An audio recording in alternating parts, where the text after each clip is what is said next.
ఏంటయ్యా ఇది? మిమ్మల్నే. నా పేరు తలుచుకొనగాని ఏ పని మొదలుపెట్టను, కాని నన్నే అవమానిస్తున్నారే. అందరూ కలిసి చేసుకునే పండుగని చివరకు తిట్టుకునే దండగలా చేశారే.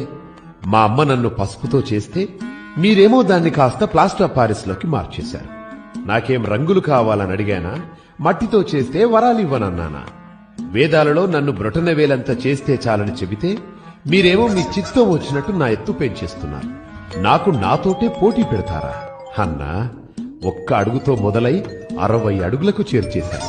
ఒకరిని చూసి ఒకరలా నా ఎత్తు పెంచేస్తుంటే దాన్ని భక్తనుకోవాలా లేక వేలం వెర్రనుకోవాలా?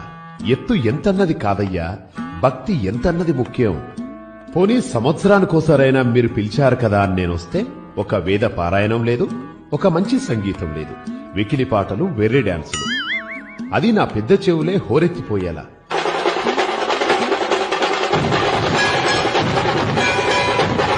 పాపం నా మూషికడు ఆ పాటల హోరికి పారిపోతున్నాడు కూడా. ఇక చుట్టుపక్కల జనాలైతే రోజు అష్టోత్తరం సంగతి ఎలా ఉన్నా మీ గోలకి తిట్టదండకం చదువుతున్నారు.